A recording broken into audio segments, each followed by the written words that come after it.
Good afternoon, everybody, and welcome to our broadcast webinar. This afternoon, we're going to be unpacking the details of our latest annual report, 2022, the challenges and changes taking place in a post-pandemic media. We're going to be specifically chatting through the stories that have defined the last 12 months, the opportunities and challenges this has produced for businesses, and what we're predicting for 2023. So I'm really pleased to be joined by broadcast journalist Nick Quraishi, whose experience spans a whole host of regional and national TV and radio. If you were tuning into BBC Radio 6 this afternoon or BBC Radio 2, you would have heard him reading the news. But Nick also presents on Sky, LBC, 5 News, just to name a few. And also Ashleigh Carroll, who's our very own Deputy Head of News, who recently joined our team and was at Global for many years as a producer and a newsreader. So thank you so much for joining me both. Just a couple of points on housekeeping. As usual, we're going to be doing our questions at the end of our sort of discussion. So if you do have a question for us, then please tweet us at BroadcastRevo with hashtag #JoinTheBroadcastRevolution. And also you can follow us on Instagram at BroadcastRevolution. So great to have you both with us today. So there's a lot to unpack, I think, from the last 12 months. We're already at March 2023. Thankful to be leaving behind 2022.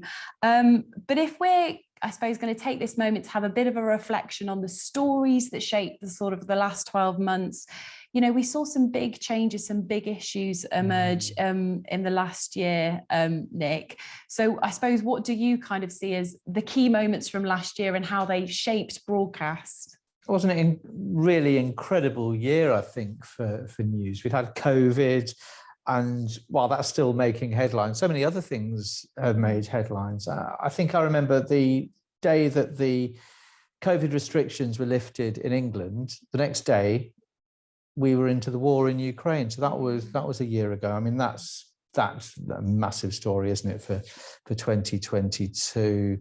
Cost of living crisis, partly caused, of course, by the war in Ukraine. We had celebrations for the Queen's Jubilee, and just months later, we had the Queen's death. Who will forget this year, or well, last year now, for politics? 3 prime ministers in a few weeks. Yeah. It's just like fairly incredible. Then we've had sport, haven't we? We've had Women's Euros, the success there. We've had a World Cup. COVID have obviously still played a part. A lot to do with migrants as well and what to do with them. And then another story that's been big and still big this year now is the strikes. And I think we started with rail strikes, if I'm right in saying, and then that's developed into so many other war counts. So plenty to chew over. So not much, really. Well, fairly quiet. If you wanted a quiet year, 2022 wasn't the one for it, was it? I was going to say, if you want a quiet year in the newsroom, 2022 wasn't it?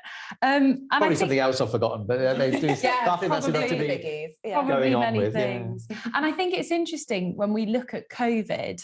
Because looking at 2022, I don't think any of us were really thinking too much about COVID with, focus on all these other issues that were coming in. But I think what's really interesting is looking at some of the hangover we've seen from COVID in terms of how broadcast are reporting their news. So obviously during, 2021, we saw COVID had its own sort of branding. It had its own daily updates. There were reporters who, roles sort of crafted specifically on COVID news. And I think we started to see that sort of format and those forms coming into broadcast channels, online media, for the war in Ukraine, for the strikes. We're getting our daily updates. It has its own branding and it has its own sort of, section on the website, section within sort of daily programming. I suppose it would be good to kind of chat about, I don't know, from your point of view, Ashleigh, some of these formats that seem to have come in from COVID and stayed with us on how we report and how we see news. Yeah, you're right. Definitely with Ukraine and cost of living. If you look on the BBC website, if you look on Sky, if you look on LBC as well, they have their own section, and a lot of it as well, especially with cost of living. It's always about, how is this affecting you, or what can you do, you know, to help with this problem? I think as well with the pandemic, there was such a big shift to socials. So as well as having these sections, there was so much that we saw from broadcasters put on social media as well. I think with socials, it's a great way of getting that up-to-date information as it happens. And I think that's still very much a big thing for 2022. I think what was different, and when I was at Global towards kind of the beginning of 2022, there was very much kind of like a sense of COVID fatigue. I think people, not to sound insensitive, but were just getting a bit bored of hearing about certain figures. I mean, the daily briefings stopped. And I think with now going into, you know, 2023, cost of living crisis isn't going to stop. It doesn't look like the strikes are going to stop. Unfortunately, Ukraine's still going, but there is still an appetite for other news. And I think that's what will continue this year. Yeah, I remember those daily updates. They were so important to so many, but as you say, they stopped, didn't they? Because I think there is that sense, what else can we say? You know, doing it every so often when something happened, and obviously you're getting your COVID spikes, and that's when, you know, it's important to bring that back. But it's sort of manageable now. It soon became, if that's the word, you know, tragedy, losing all these lives. But I think that's one thing that it has now become is manageable, and you know, obviously don't hear about it as much now. And I think that's an interesting point when we're talking about these long-standing sort of issues that happened through 2022, and we talk about COVID, we talk about a COVID fatigue. Do you think there's almost a bit of a challenge for broadcasters when we're talking about the likes of the strikes, for example?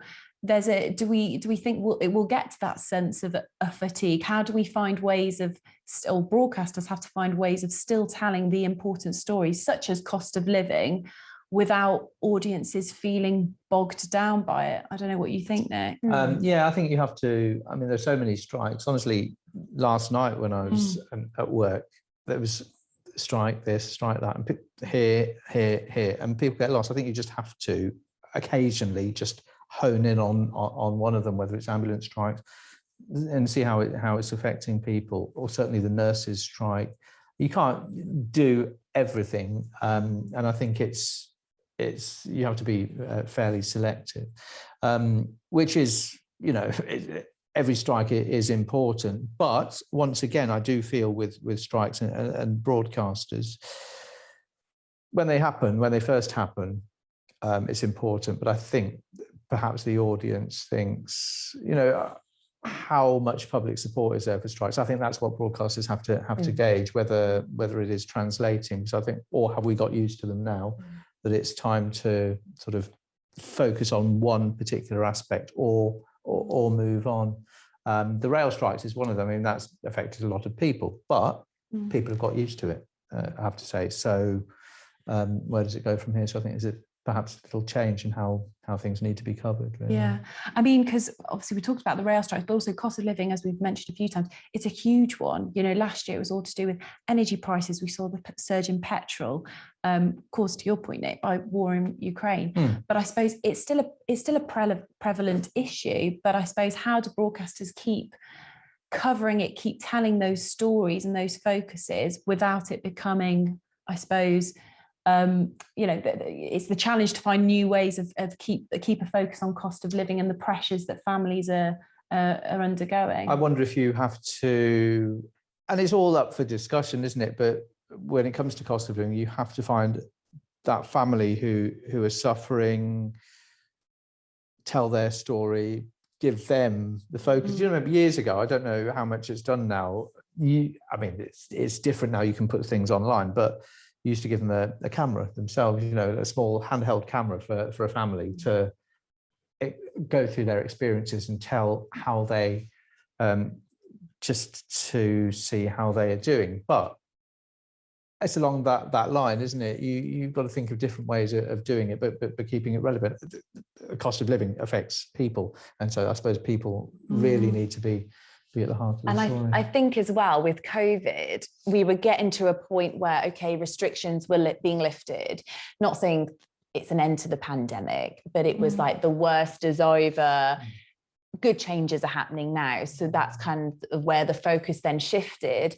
Whereas I fear that cost of living, unless some amazing announcements, made in the budget next month, it's going to keep on for many. And we've got April 1st when, prices are going to go up for various things and our bills. So that it's just, I have a feeling it's going to be something throughout this year that's unfortunately going to get worse. It's a simple enough thing, isn't it? I pay my electricity, my bills monthly, and you get this help, and it's clear, it says until March, this is all right. And then, there's going to have to be another focus, isn't there, at the end of March, April. Definitely. I think we've touched on, obviously, the daily briefings, and in our previous report from 2020 to 2021, what we include in our report is a consumer research into consumption, how people were tuning into their news. So it was obviously unsurprising in our previous report, the fact that more of us were at home, we were tuning into the daily briefings, our consumption of TV, radio had spiked. Our research from this year shows that actually we're 62% of those people that we surveyed from the public tune into TV and radio more than they did in 2021.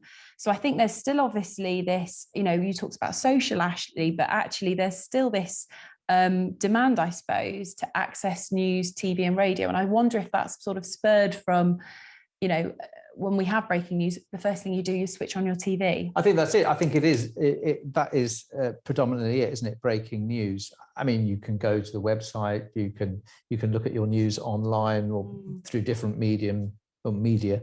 But yeah, I know full well that working in TV, when there is a breaking story, you just know that people are going to tune in. I mean, it's usually television if you're at home, I suppose, or a big story. Or even at work, you want that instant analysis, you want that instant information, and I think there is a service to be provided there. And that, I think it was to do with all you can, some of the stories we've touched on. Then they are where you will find your audience, which will tune in and probably stay with you for quite a while. And I suppose, actually, from a global point of view, does that sort of resonate in terms of seeing this surge during the pandemic, and then actually afterwards we've seen that audience retained and they're loyal? I suppose what we think is, what's keeping them, I suppose, coming back. I think with the pandemic, people were working from home, so their TV and radio, I mean, they were on all day. So I mean, for us, radio is always on in the house. And I think looking back to RAJAR figures, so RAJAR is how we find out how many people are listening to each station on a weekly basis. And for the last few RAJAR, so coming out of the pandemic, for LBC, for example, the figures for Nick Ferrari, who's on at breakfast, and then James O'Brien, who follows him, were like pretty much the same, which, there wasn't really a spike in a lot of listeners at breakfast, and then it dipping to mid-morning because everyone's in work. People are working from home now. I mean, we might even see that more so this year with, we've just heard about a report that came out into flexible working. 3,000 workers took part in a trial to trial a 4-day working week. And I think the results was something like 90% of the companies involved said they're going to keep going. Yeah, so 56 out of the 61 or something. Yeah, like so really high. Really successful. Yeah. So, I mean, if we have, more people working from home, working shorter working weeks, we might see kind of those figures the same. And I think with TV and radio, although they are somewhere where you get that breaking news and, they're the quickest place where you'll get that up-to-date information, I think how they act and how it differs to print is that they're a form of companionship.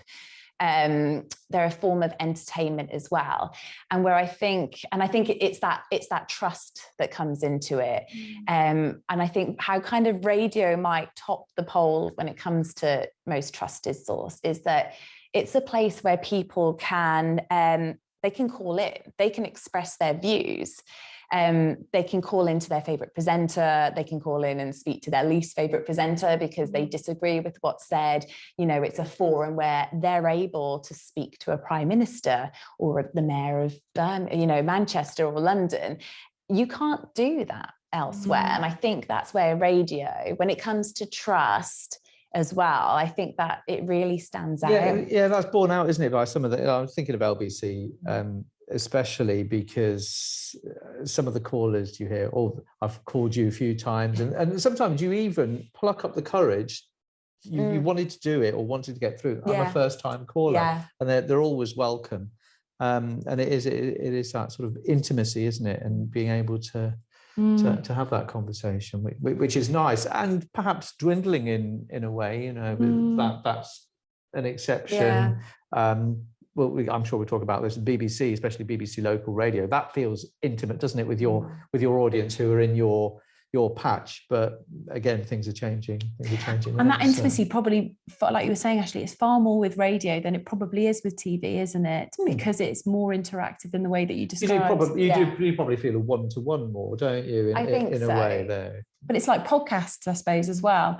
Podcasts feel extremely intimate if you're aware there's a community listening in, but actually you feel like you're part of the conversation. I think that naturally has that same sort of feel as I think radio. The similarities are, it's engaging, isn't it? Podcast is engaging. It's all supposed to be engaging, but that engagement there with your radio audience. Because I think you mentioned a couple of things, Ashleigh, that would be really good for us to unpick a little bit more. But I wanted to just draw in on the entertainment point you mentioned, because obviously we've spoken up until now about some of the big issues, the big stories, the sad stories that we've seen over the last sort of 12 months. But actually, if there's still this need for that lighter hearted, entertaining content, and how to sort of play it right, if most people who are tuning into this, being PRs and from businesses, charities, organizations, actually when's the right sort of tone to be entertaining and to be amusing, and if there's still an appetite for that. Well, one example just from listening to you is where Nick and I worked together on LBC News, and Nick was presenting, and it was my first shift producing, and the big story of the day was, it was a football match, wasn't it? It was a big football match. It wasn't last year, it was the year before. It was the Euros 2021, because they were delayed, weren't they? Was it the semi-final, I think, when England... It was a really big match, and we had a reporter at the scene, and that reporter was getting people on, getting that reaction. And honestly, I feel like it's one of my best days, because it was the big story of the day. But it was different. It was, I can't remember if we won or lost, but it was, it was happy. It was entertaining. I think we won there because we lost in the final, didn't we? Okay. But that was out of our time, because I think we were on a bit earlier, and Ashleigh hadn't produced me before, and it was great. And it's a thing like that. You just get carried away and just do it, and just put in calls, and somebody comes along and you carries, and hopefully it was enjoyable for the listener. It's just one of those, such an enjoyable day, and you all have a buzz by the time you come off air. It was a brilliant show, it was brilliant production, and you are there for your audience, and hopefully they enjoyed it too. I won't forget that either. You obviously did a good job. I did congratulate them. I wasn't leaving the room crying. So it was good fun. But I think there's always a bit of a morbid saying in a newsroom that if it bleeds, it leads. And it's kind of a sense that good news doesn't make news bulletins or shows, but I think after the pandemic, I think things have changed, and I think everyone needs a bit of a break. And yes, there is a lot of doom and gloom going on at the moment, but people don't want to hear just that. We need more of the light-hearted stories. And I think you're right. And I think if you have a breaking news story, that will dominate, and you'll probably do that. And that's the only story you'll do in whatever segment it is, whether it's a TV program, 4 hours, a radio program. I remember when Cressida Dick resigned as head of the Met. That was, I think it was a Wednesday evening. I was about to go on air at 2 minutes to 7. And, you rip up your running order because you spend a couple of hours planning it.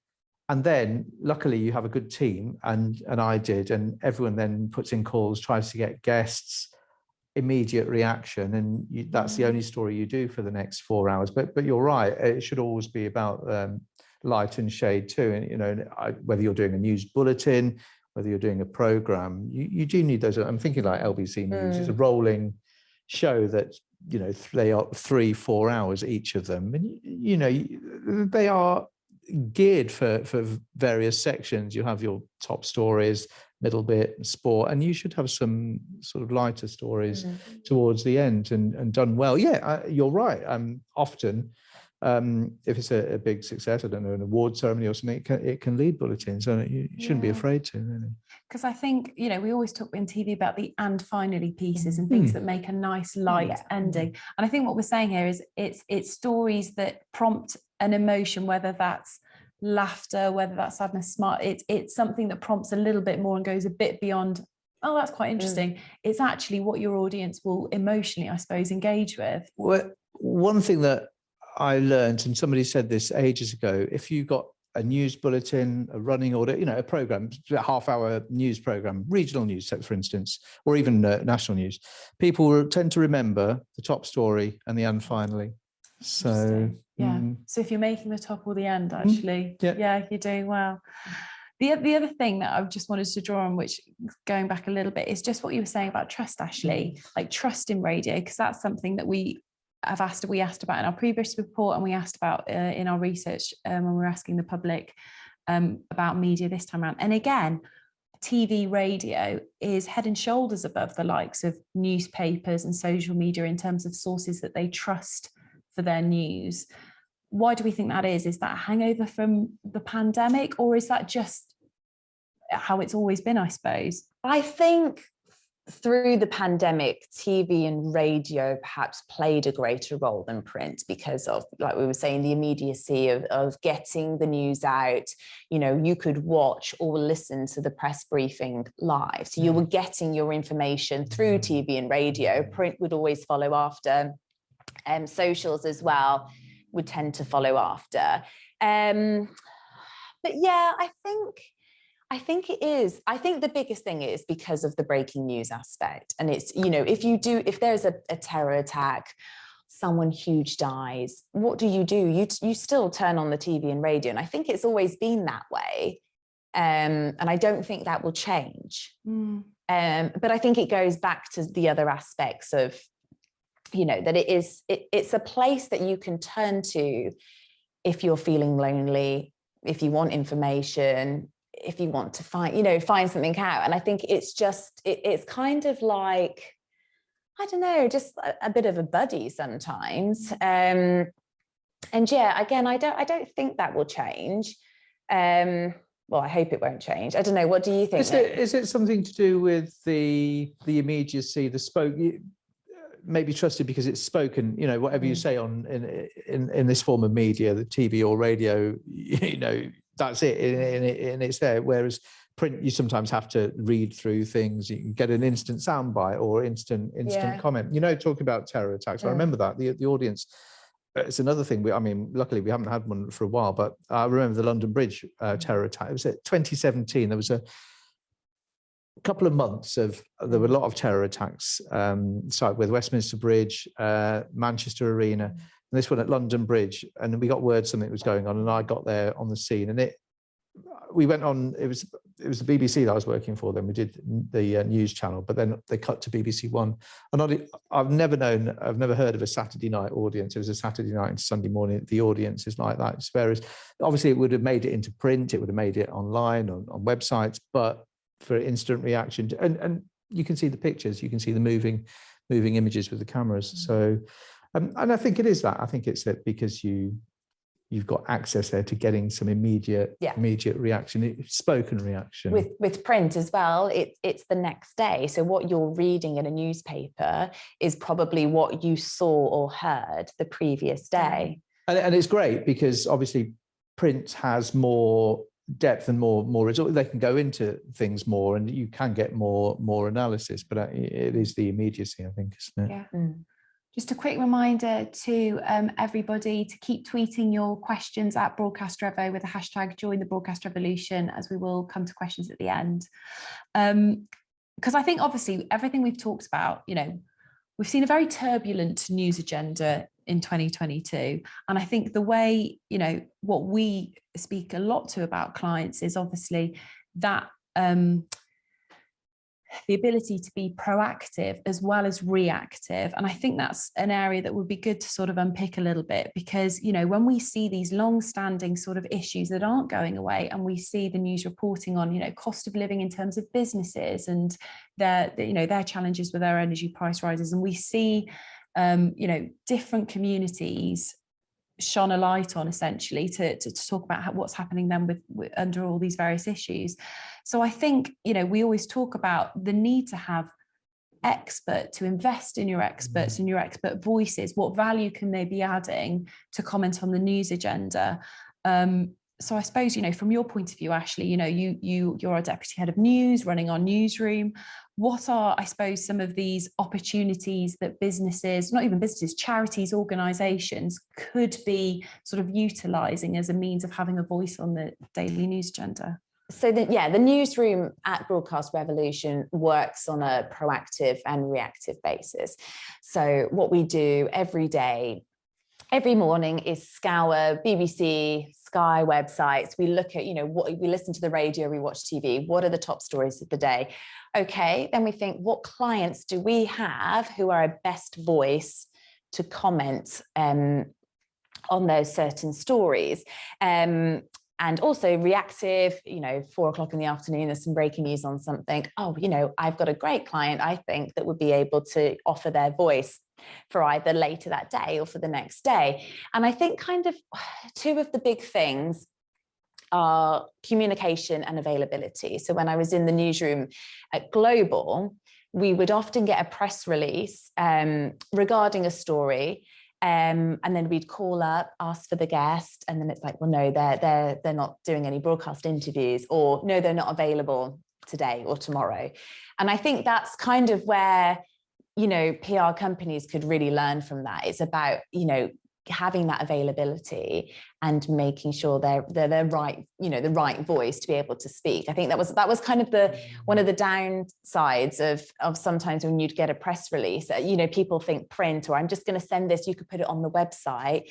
Well, that doesn't really work for us, because we want a voice on the radio. We want that expert, or, you know, a case study to be able to explain what's going on or how they're affected by something. Yeah, and that's the medium that we work in. I have found that quite frustrating in the past. You know, it's a good story. You think, oh, excellent. You'll chase that up, especially, you know, planners planning for the next day. Maybe, as we've said there, the audience is shifting. So it doesn't have to be breakfast, although that's ideal, because that's where you sort of target your audience and the planning. Well, we can't do anything today, or there's nobody around until next week. Well, why have you put this out?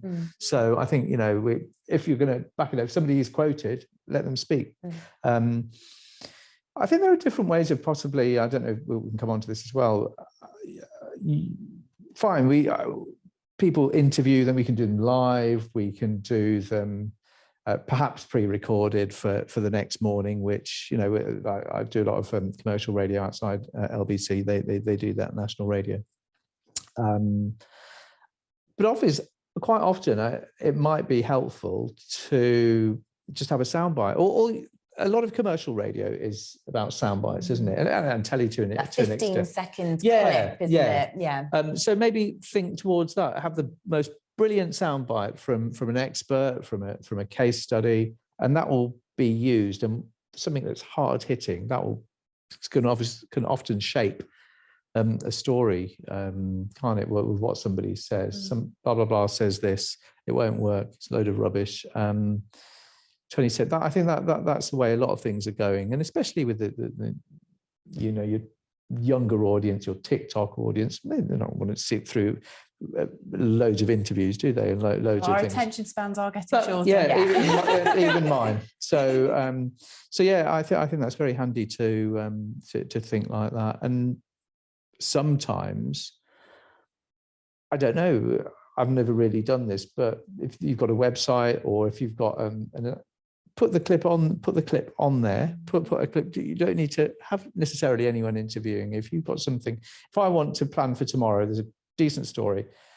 Joe blogs, Josephine blogs says this, have them saying that something that somebody can just pick that clip, pick a minute of stuff, maybe slightly longer, and maybe that's and I suppose that will again give broadcast an idea of how they speak and what they speak about. It gives a little bit of an insight into their expertise, because I suppose that's the second bit. We talk about availability and obviously those simple things just to be able to get it right, but actually I suppose there's we saw it born from the pandemic. From what I remember from our own newsroom, we had so many requests for epidemiologists and vaccine experts just to explain what the hell was going on.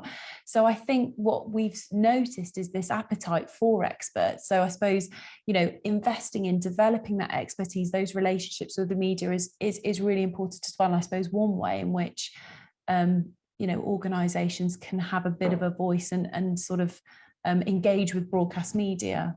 What we do at the newsroom here at Broadcast Revolution is when there is a story and we think, right, this client would be perfect, we'll ask them just to write a short quote of what they would say, what's their views on something. So then when we do pitch to producers, we've got a title of an expert on something, we've got their availability, and then we've got a short quote of what they're going to say. And I think that really, really helps, because then at least producers have an idea of, okay, I can get this person on between these times, this is what they're going to say. And it just speeds up the process, makes it a lot easier.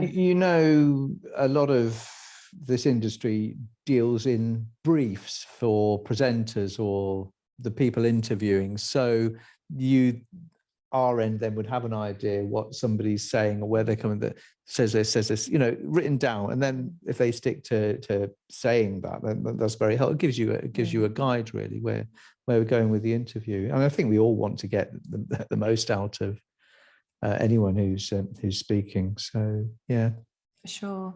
And just sort of staying on spokespeople for a moment, because again, it's one of the points that I think all industries are focused on, is sort of diversity and representation across all society, on our screens, on the airwaves. Part of our research that we've done this year shows that nearly a quarter of people do not feel like they're represented on screen in terms of their race and gender. We've had, broadcast on previous events that have spoken about how, the priority is actually for the journalists in their news teams and their planning teams to work harder to find those voices, to find those stories, and that's really important. So do you think, our mainstream news is doing well with that? Do we think we've got a bit of a way to go really to show that we're being diverse and we're reaching and communicating with everybody, I suppose, in society? I think all the broadcasters try. I think there is more to do, and I think you try. I think what happens is they push for so long, for a long time, get something, and then sometimes occasionally it may slip back. I mean, the BBC's got 50-50 targets, for instance, which is important, and good big diversity pushes as well, like most have. You have your grids, you're filling in this. It's useful. I have to say though, sometimes if you do want an immediate spokesperson on something, it's not always going to happen. You perhaps want the first person if it's a breaking story. But I think broadcasters could do a little more and should be more representative. I spoke to somebody in West Yorkshire, and it's got for instance, a big Asian population, huge, and one of the places that they were going for a job in ITV, they said, well, we're not represented here. It's why not? I want to be able to look at the telly and say, there's somebody that I can aspire to be. It's a lot of work to do. I don't know how you feel when you're finding people, but I think there is more to do. I think people are certainly making an effort, getting there. Occasionally slips, but if you keep the push up, fine. But as I say, my point is, sometimes you do want that person. It might not be the most immediate person to hand. So actually, if organisations have female CEOs or people that we don't typically see on screens and actually have good spokespeople who can comment on good stories, have good things to say, actually. I think it's about what is the story, okay? And I think it's a case of, if we've got a story perhaps about mothers, something like that, you don't want a man giving an interview. So what we tend to say with our clients is we look very closely at the story and what it's trying to say, and actually who is the best voice for that. You know, if we have got a story that's something to do with mothers, for example, who have we got for a female voice who's good? And just because there is a focus on, you know, I agree with Nick. I think newsrooms, I know the BBC has a 50-50 split. I don't think there's the same policy in place for many newsrooms, and I think that does need to be addressed. But really, there needs to be a bigger focus on looking for these new voices who are a best fit to serve their community. And I think all newsrooms could step it up a little bit. You know, if you've got a story about health inequalities in the Black community, you're going to want somebody specific to talk about that, aren't you? Or it's a very interesting subject. I think everyone can do a little bit more. But for instance, I work at a BBC at Digital Audio News, which used to be Voice News. It's smart news for smart speakers, and I can say I'm voicing a news report. I've seen this before. You know, you try to interject your story with clips, people speaking, and the amount of time there's just men. You know, does the audience actually want to hear a bulletin full of men? No, you don't. You certainly want to. You want to broaden it, and I think the BBC could really. It says it will do. Says it will go further and do more, but you know, everyone can sort of work a bit harder, I think. Because I suppose the second challenge is, you know, for all mainstream broadcasters, is appealing to younger audiences. We talked earlier about social and how, you know, radio stations are having to, and TV, I suppose, as well, having to do more of a push with their social channels to engage that younger audience. So I suppose, Ashleigh, do you think TV and radio are successful in doing this? Do you think some are more successful than others, or are they having to sort of change tack slightly with how they approach younger audiences? I think it's a bit of a challenge at the moment. I don't know what's happened, but I think younger people tend to take in a lot through socials, especially TikTok. Going back to radar figures as well, actually, when I was still at Global, Capital, one of the stations, I would do the news on Capital, and with the news as well, it's very interesting that the Capital would be same type of bulletin, very similar bulletin to LBC. You wouldn't shy away from the big political stories. Listeners are intelligent, but you would write them for a younger audience. So your style of writing is different, and you might include a very different end of bulletin story, like Beyonce or whoever, whoever's big at the moment. Yeah, cool.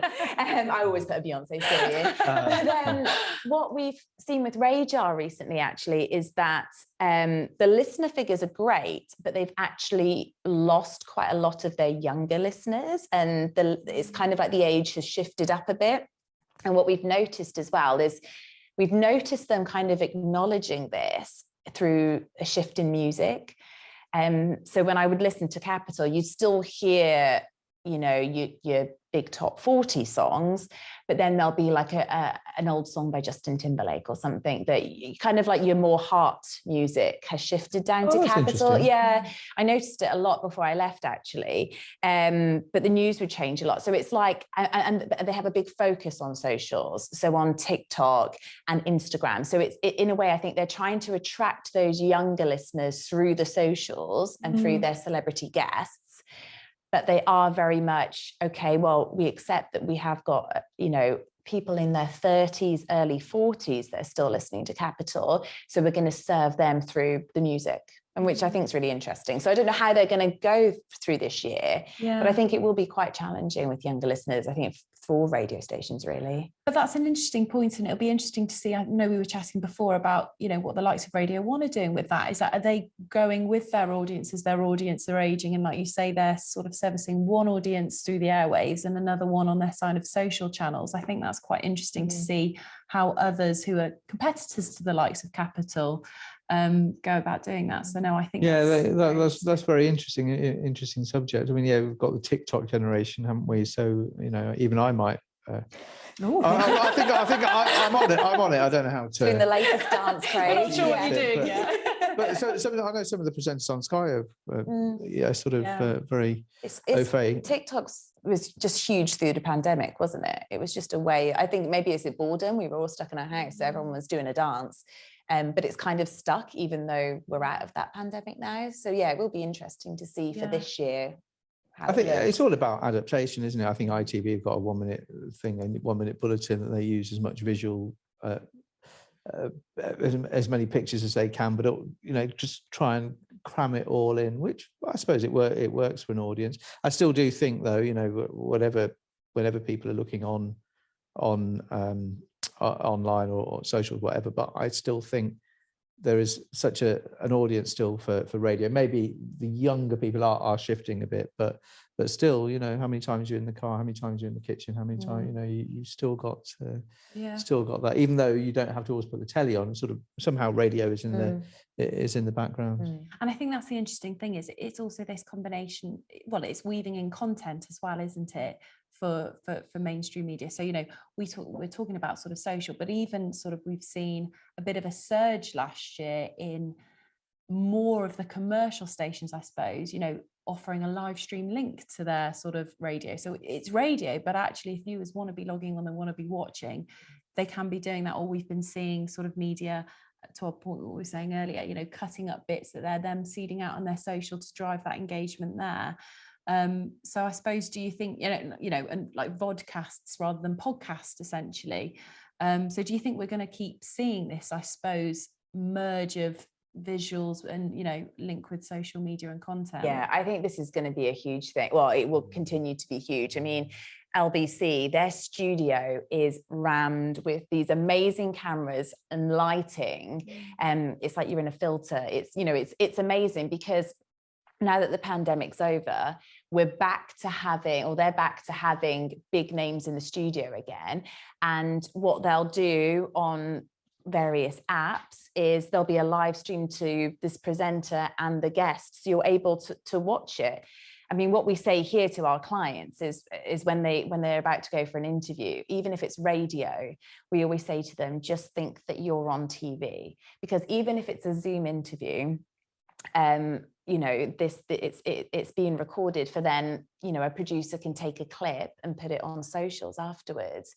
And I just think, it's the way sometimes you get caught, you know, you get caught out like that, or you could do. Yeah, I think you have to think like that. That's the way it's going, isn't it? Just generally. And I think as well, you know, for a guest that's on a radio show to then make like the Mail Online or something like that, or even like, say, a guest on LBC can make the BBC website, and vice versa. We have it quite often if, you know, a prime minister or whoever's, you know, on the show that day, and it's using those visuals, so then they can transfer to print and online, that type of thing. So I suppose for sort of people who are going to be tuning into this, is actually thinking about, from their sort of side as well, is thinking about those visual assets as well, in terms of B-roll that could be, you know, used alongside interviews, that potentially could also be used if it's being put up on media social channels. It's thinking, I suppose, about those visual assets and making that spokesperson available in more of an interesting visual backdrop even. You know, we had quite a long time of Zoom, you know, Zoom backgrounds, which I think, you know, we talked about fatigue at the beginning of this, but I think a lot of viewers for TV got a bit fatigued with, and there was that need to kind of mix it up and keep, you know, make things look more visually interesting. I think that's it. A lot of things you maybe have to think that's how it is. You know, the days of simple radio have gone now. It's just really interesting today. I was just you know, talking about the pandemic and people slowly going back to work, and the BBC were always been very slow having people back, but I was walking around Broadcasting House earlier. I just went up and down a few floors, only because I've got a bit of time to spare. And honestly, the amount of people that we're in now, you know, you can't even, there's no space to sit down or stuff like that. It's so things are going back to what they used to be, but there is that appetite now for seeing people, isn't there? That's it, basically. Yeah. Seeing people on radio, if you like. Definitely. You don't have to tune into the telly. Definitely. We're nearly coming to questions from the audience, but I've just got a few more from me. So I think, you know, we kind of looked at in our report sort of the industry changes that we saw in 2022, you know, the launch of Talk TV, we saw BBC take more cuts, we saw more of an investment, I suppose, in, you know, the likes of Global, the likes of BBC, in podcasts and online as well. I suppose, what do we see as some of the big changes, or what are we sort of keeping our eye on for this year in terms of from an industry point of view that we might see in 2023? Well, we say the BBC are changing there, certainly local radio, which is that intimacy, isn't it? And that's a bit concerning, certainly for the people involved. Where will they go? I mean, you're not going to listen to an England-wide station. That's one thing. You're going to get new channels appearing, aren't you? New podcasts.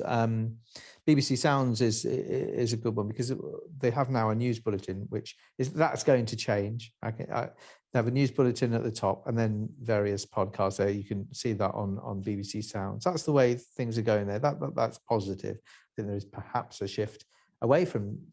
Do you find this a shift away from television a little bit? Even when we have the breaking news, obviously, that seems a focus. New websites appearing. I don't know, new socials. I mean, I'm going to have to get to grips with a lot of this, to be honest. I think there will be more of a focus to, like, even more focus to socials. I think as well, for, you know, Talk TV, where they might not have as many viewers as their competitors, what they do really well is their socials, which is really interesting. So I don't know if we might see more of a focus this year, perhaps. I still, you know, I wonder if is that an audience? It serves a certain audience, and GB News as well, whereas Sky News, BBC is supposed to be particularly neutral. I mean, they'll argue they are, but who knows? And it's that trust again coming down to, isn't it? Do you trust the broadcasters more in general? You know, you hear about fake news and this, that, and the other. It's all very interesting, but things are going to change, aren't they? Just not sure exactly what direction, but I think the socials dead cert that, you know, things are going to, you can have your news online there. Yeah. And I think, as you know, alongside that, what we see is some of these, you know, we're seeing cost of living continue to, you know, be an issue this year, but what we think are going to be some of the big sort of media moments the media are going to be focusing on this year. You know, we've also got the coronation as well. Yeah, we have.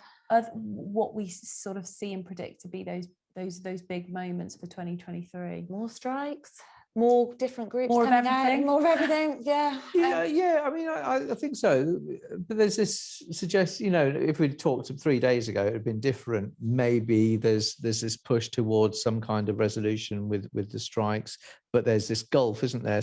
Maybe the nurses' strike will be resolved, but other health workers are being left out. So I do see some kind of movement there. The coronation, fine, but that's pretty limited, isn't it? It's only going to be a few days. We're going to have an election, perhaps not. Who knows? But one thing is the economy. You know, that you're going to, obviously that comes down to the cost of living. The war will continue. That'll probably go on for another year. Who knows? We've got is it the Women's World Cup towards the end of the year as well? So hopefully we'll end the year on a bit of a high. Yes. And I suppose to that point, and this will be my final question, then we can go to questions from the audience, is what the opportunities are then for PRs. What can businesses, charities, organisations, what are the opportunities then to work better with broadcast media? And I suppose, how can we sort of work better with the broadcast media? I think what I said earlier about the communication and availability, I think those two things are really key. And again, it's going back to thinking of what is your story, or what is the story, and who is that best person to put forward, who will be able to, you know, to put forward the key messages and deliver that brand as well. I think they're kind of the big things to think about. Yeah, sometimes news doesn't happen Monday to Friday, you know, sometimes, and occasionally as well. There's a big story might happen at weekend. You want someone to comment. I mean, it's difficult a lot of the time, but just to know that there might be that person, or to get word as a broadcaster from, you know, the industry, that there's someone about, who's somebody potentially available, or, as I say, you know, just upload something, a comment on something. I think that's what we're saying in terms of it's those experts, it's those spokespeople, making them available, developing them. We talked about content as well, and investing in that, and those, you know, those visual assets as well. You know, I'm sure you do this, but, you know, if anyone wants any help, if they're not used, everyone has to start somewhere, don't they? Maybe somebody isn't very used to broadcast media, but, you know, can get used to it. A bit of assistance. You know, we're not there to bully people. It's just you know, we all work together. You know, give that bit of assistance. We've got a few questions from the audience that we'll just go. We will just go through now. So Jim asks, how big a news event will the King's coronation be, do we think? Ooh. Go on. I mean, it's a scaled down coronation, isn't it? So it's not going to be on, I mean, we didn't see the Queen's coronation, obviously, but like, you know, on what the Queen had for her coronation. There's going to be, you know, I think the Harry and Meghan situation will play into it a lot. And it kind of, I think the Harry and Meghan situation, I mean, it depends on whether they're going to be there or not, but there will be a lot of focus on that. But we haven't seen a coronation. I'm excited to see it. I do hope it will be a big thing. I mean, with everything else, with what happened with the Queen, when the Queen passed away, I was still at Global. I was actually on annual leave, and then I cancelled my annual leave. The following day, I was down at Buckingham Palace doing bulletins live from the scene, which was, I know it was a very horrible occasion, but for a journalist, and you know, it's the moments that we, that's, you know, that's what you cancel your annual leave for. And to do something different like that it's exciting. You know, I would say I guess that's the word, isn't it? And the world's media there, you know, and I think this will be the case with the King's coronation for that big thing. But yeah, I think whether Harry and Meghan are going to be there, I think there's going to be a lot of focus on that. I think there'll be a push for it, you know, in the week leading up to it, and that week in May, and then into the Monday, and that'll be it. And it will be big. I wonder just, you know, how big, and I mean, I know full well that the broadcasters where I work, they'll cover it wall to wall. So I will sit in the studio, for instance, at Sky, and somebody will be out there doing it, and I sit there in case the line goes down or something. So that's what my involvement will be. But yeah, it's a big occasion. I think because there will be such a focus, you say, for days really leading up to it and afterwards, it would be a good opportunity, you know, for PR companies to actually maximize this and think, right, what can we do around this event? Because if there is going to be wall-to-wall coverage, it will be nice to be hearing different stories on what's going on during that time. So it could be a really good opportunity. A nice other side, and some of those entertainment, I suppose. Exactly, about the street parties and all that. As well. We've had another question from Richard Knowles, who asks, are real life personal experiences associated with news stories more important than ever now? I worded that very badly with my intonation, actually. I was reading it as we were going. I'd say yes, because you want to hear that they're the people, real life experiences. You want that to hear from people. However sad, bad their experiences are, they're the ones that will tell the story, and that will gauge potentially how to cover a story and how people will react to it. And if you've got somebody really, you know, suffering, and for instance the cost of living, and telling their story, that's incredible, and you know, could start something, couldn't it? For instance, other people will then speak out. I mean, that's just one example, but yeah, it's different.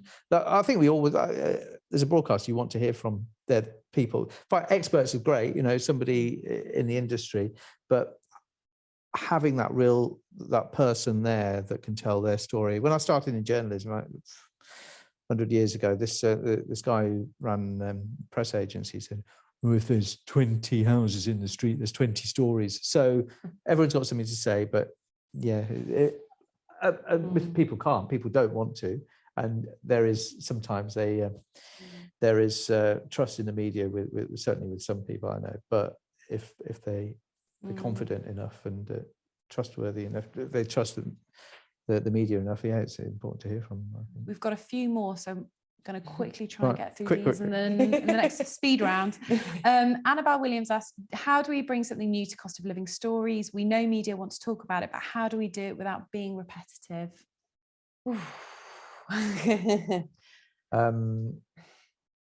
What's the kind of... what do you do something simple? It sounds simple. Do you follow a family? I mean, people do that, but I haven't seen anyone do that. Follow a family for a week, just dip in and out, go take a camera to them. I mean, that sounds simple. It could be dull at times, but is it finding, I suppose, those stories that haven't been told in cost of living, whether that's communities where we're talking about certain businesses, certain people that, you know, or certain ways, you know, that it hasn't been covered in terms of how it's affecting people? Yeah, or if, I mean, I'd say focus on go to a street, focus on the street. At a community level. Yeah, perhaps. I mean, that's one quick idea, but you know, that's a challenge, I suppose, isn't it? Alex Sanders asks, what sort of voices do you struggle to secure? Celebrities, charities, brand of voice, case studies, and how can PRs help fill this gap? I mean, a lot of the time, you know, we say, oh yeah, we need to make people available, but there are people available. Do we, as broadcasters, and you can answer this, do we get the right people to talk about certain subjects? I'm just wondering. We would always push for it here. I mean, we would never offer a client up if they weren't the right person to tell that story in that voice. How do you feel, like, just the question mentioned about celebrities, how do you feel about celebrities on air and talking about generally happy? The trouble with celebrities is they'll sometimes talk about, you know, you want to ask the one thing with celebrities, you'd like to ask them a range of stories, wouldn't you? I think they'll come on with an agenda to talk about something, some campaign or something, fine, but you'd like to ask about something else as well and use that as well, you know, what they're doing, how are they, you know, what they're acting and what they're doing. And sometimes, a lot of the time, you are stopped from doing that, aren't you? I just want a bit of free reign. I have no problems with celebrities if they've got relevance to the story. It's nice to hear from them, you know, and the audience would like it. But you want sometimes on 2-3 minute radio bulletins, no, you want a soundbite, but I'm thinking like LBC News, you'd like to have a bit more, wouldn't you? A bit more in-depth stuff about not just what they're talking about, but, you know, how they're doing. So I think as long as they can be adaptable and be upfront and be there to ask story, you know, to answer stories, just generally, then fine. I don't know. What do you? We've got time for one final quick question. One final quick question. Apologies, I don't think we're going to be able to get through all the questions, but final question from Sophie Nixon. To what extent do broadcasters and their audiences have appetite for environment and climate news? I remember 25 years ago, there was a big push. There was a survey done in the second station that I worked for, which was a radio station in Peterborough, and environment came at the top. Maybe it's as simple because it was a local radio and people wanted their street cleaned, you know, it was a messy street. Climate change is very important. Even now, do people take, I wonder how seriously a lot of people take. I think there is an appetite. I think people are, I think it is up there. Is it right up the top, I don't know. And whose fault is that? I mean, I know, for instance, Sky's got a big push on climate change. They've got a daily climate show, for instance. So it's looking at that. But I sometimes feel with the climate, there's a story and then people go, oh yes, and sometimes it is forgotten about. And I think, we could perhaps do a bit more. I don't know, what do you think that? Yeah, I think having someone like Prince William, being really outspoken about this does help. I think if you get those younger voices, that would definitely help the matter. At Global, if it was a story that we end up talking about in the newsroom, we'll put it in, and I think that's always a good indication. If you're coming into the office or whatever and you're talking about it, that's the success, really. And it doesn't always have to be the top story of the day. It could be something a little bit more not random, but not as the top of that agenda. So I think, yeah, I do agree with you. I think to your point, it comes back to that relationships and getting to know your producers and those who are in your newsroom and pitching to them. Go on, sorry. I don't know. So it's very quick. I was going to remember Alistair Burnett. He used to do news at 10 years ago, and he said, sometimes you think, what are you going to lead with? What are you going to put up there? And he said, whatever you talk about in the pub is what normally will lead a bulletin. So does environment and climate change do you have that as a massive pub conversation? Don't know.